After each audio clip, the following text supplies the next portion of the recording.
का चार पाई में हुजूम वसल का दिल से मेरे अरमान रुखसत हो गया।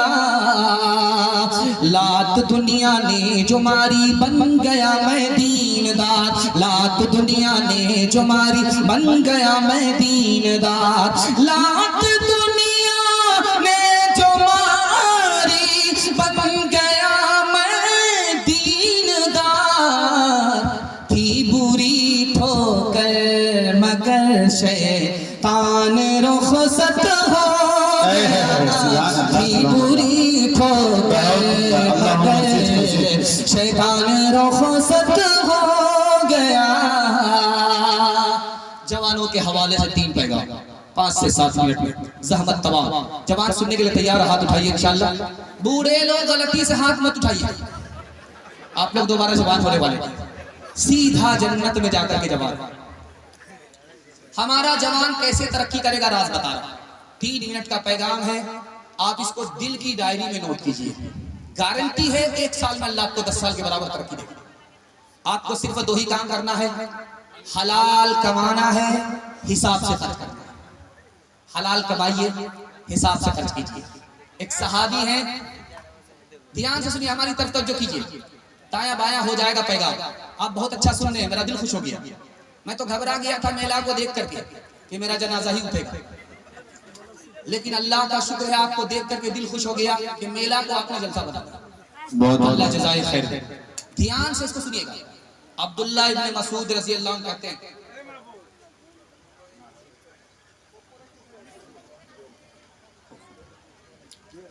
मैं निकम्मा आदमी को पसंद नहीं करता। ये कौन कह रहे हैं? अब्दुल्लाह इब्न मसूद रज़ी अल्लाह। मैं काम के आदमी को पसंद करता हूं, जो रोजगार में है, हुनर वाला है, काम का आदमी है, निकम्मे को मैं पसंद नहीं करता। हजरत उमर ने आज हमारा दिल जीत लिया। हम लोग किसान हैं, खेती करते हैं, बहुत मायूस नजर आते हैं, यार हमारे पास नौकरी नहीं है। अरे इतनी बड़ी बशारत आपको सुनाने जा रहा हूं, आपका खेती करके भी दिल खुश हो जाएगा। अल्लाह के रसूल के सहाबी खलीफे 2 हजरत उमर रजी अल्लाह अन्हु कहते हैं कि देखो खेती करो, खेती से तुमको इज्जत मिलेगी, तुम्हारे दीन की हिफाजत होगी। खलीफे 2 हजरत उमर रजी अल्लाह अन्हु कह रहे हैं खेती करो, खेती से तुमको शराफत मिलेगी, इज्जत मिलेगी और तुम्हारे दीन की हिफाजत। अच्छा एक बात सुनिए बहुत ध्यान से। एक आदमी रात दिन अल्लाह अल्लाह कर रहा है और एक आदमी बाहर आकर के बाजार में कमा रहा, दोनों में अफजल कौन है?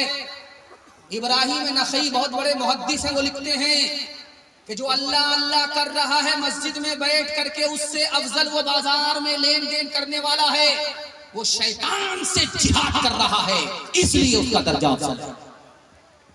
अच्छा इमाम अहमद इब्न हंबल बहुत बड़े मुहद्दिस हैं, उन्होंने मुस्नद अहमद लिखी है।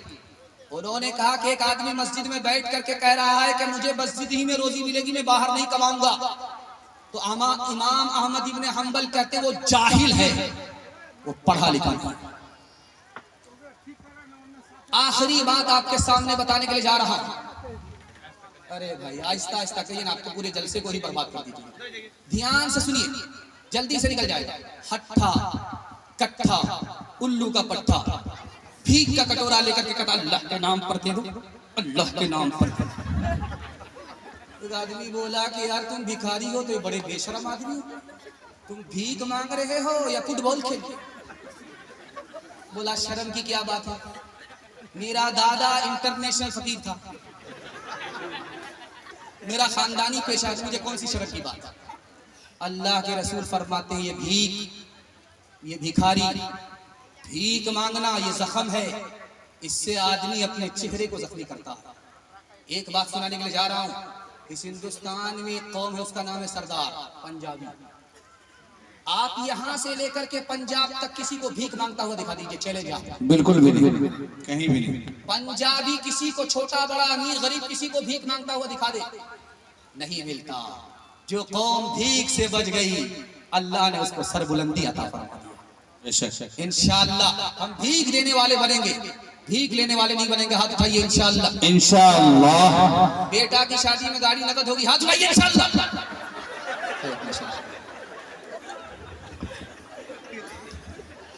छोड़ते काम अधूरा नहीं हिम्मत वाले, बहुत उम्दा।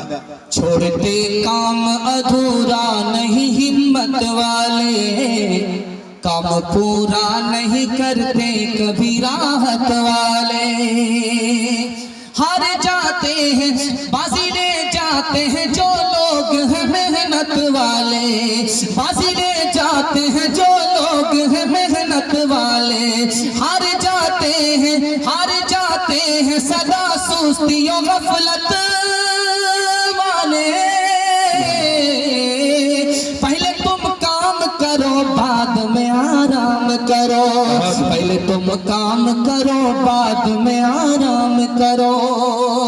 जिसको आराम का हर वक्त सरोकार रहे, फिक्रे आराम में जो काम से बेजार रहे। क्या ताज्जुब है कि वो मुफलिस नादार रहे, क्या ताज्जुब है कि वो मुफलिस नादार रहे। काहिलो खस्ता दरमांदो लाचार रहे, काहिलो खस्ता दरमांदो लाचार रहे। पहले तुम काम करो बाद में आराम करो, पहले तुम काम करो बाद में आराम करो। पैगाम खत्म हो गया। अभी जो हिंदुस्तान जिस दौर से गुजर रहा है ये कुर्बानी मांग रहा है। अगर इसराइल के आगे हमास ने कुर्बानी ना दी होती आज फलस्तीन आजादी के करीब नहीं होता।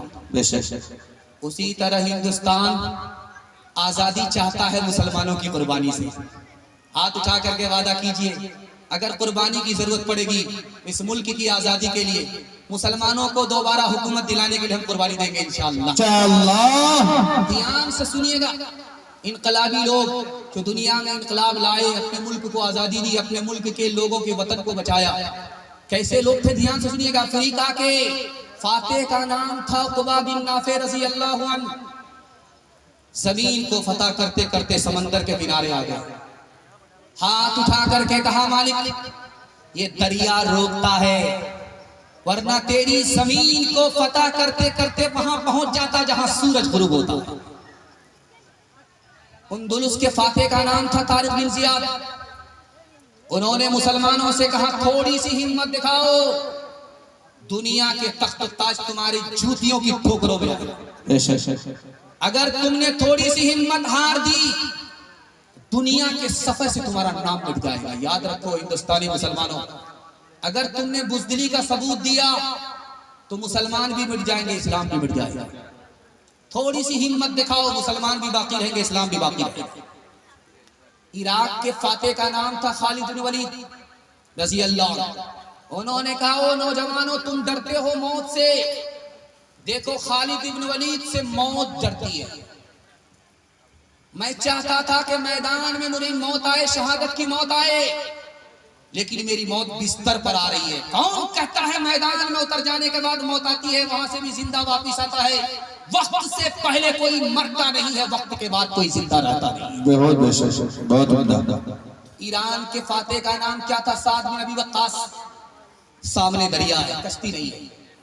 कहा दरिया को, घोड़े को दरिया में डालो, हमारा खुदा पर ईमान है कि हम उसके दोस्त हैं। वो दुश्मन को फतह दे, दोस्त को शिकस्त दे, ये हो नहीं सकता। घोड़े को दरिया में डालो, ये दरिया भी उसी के इशारे पर चलता, ये डुबा नहीं सकता। आखिरी बात दिखाने के लिए जा रहा हूं, जिसने हिंदुस्तान को फतह किया, जिसने सिंध को फतह किया, उसका नाम क्या था? मोहम्मद बिन कासिम। उनके सामने कितनी बड़ी फौज खड़ी है, लाखों की तादाद में फौज खड़ी है। और मोहम्मद बिन कासिम के पास कितनी फौज है? 5 से 6 हजार। सामने जो दुश्मन की फौज है राजा दाहिर की लाखों की फौज है। फौज ने कहा कि इतने बड़े समंदर से, तूफान से हम कैसे टकरा सकते हैं? उन्होंने कहा घबराने की कोई बात नहीं, इस राजा ने अपनी सगी बहन से निकाह कर लिया है, ये जिनाकार है, और जिनाकार 1 लाख की तादाद में तुम्हारे मुकाबले आ जाए तो मुट्ठी भर जमात को वो शिकस्त नहीं दे सकते, तुम उस पर गालिब होगे। ये हिंदुस्तान में इतनी बड़ी तादाद हमारी नहीं है, हमारी मुट्ठी भर तादाद है, घबराने की कोई बात नहीं है। तादाद से कुछ नहीं होता, इस्तेदाद से होता है। आसमान में तारे कितने हैं? एक अकेला चांद सब पर भारी है, बेशक तादाद से कुछ नहीं होता। 313 ने 1000 को शिकस्त दिया है, बेशक 30,000 ने 3 लाख को शिकस्त दिया है। बेशक इंशाअल्लाह इस्लाम के नाम पर हम उठेंगे, इंशाअल्लाह। दीन को गालिब करके उठेंगे। इंशाअल्लाह। कोई अगर हमारी जमीन छीनना चाहेगा हम उसकी जान भी ले लेंगे और उससे अपना हक छीन लेंगे, बेशक। उसको हक मारने नहीं देंगे। बिल्कुल। हाथ उठाइए इंशाअल्लाह, इंशाअल्लाह। ये कुर्बानी देने के लिए तैयार है। सरफरोशी की तमन्ना अब हमारे दिल में है, देखना है जोर कितना बाजुए कातिल में है। वक्त आने पे दिखा देंगे तुझे ऐ आसमां, हम अभी से क्यों बताएं क्या हमारे दिल में है।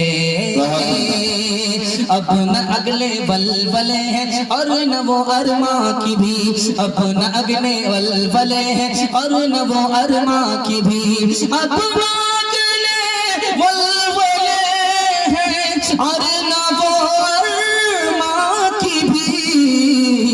सिर्फ मिट जाने की एक हसरत दिले बिस्मिल में है, सिर्फ मिट जाने की एक हसरत दिले बिस्मिल में है। हाथ उठाइए, वादा कीजिए, उंगली कटाएंगे गर्दन बचाएंगे, हाथ उठाइए इंशाअल्लाह। खैर माशाअल्लाह, आप लोग समझदार हैं, आप बिल्कुल बेदार हो गए हैं। अल्लाह जज़ाए खैर दे। अब मेरा काम खत्म हो गया। मैं भी अभी अगर मैं जल्दी- ज्यादा समझदारी दिखाऊंगा तो बगल में कब्रिस्तान होगा, जल्दी से जनाजा उठ जाए।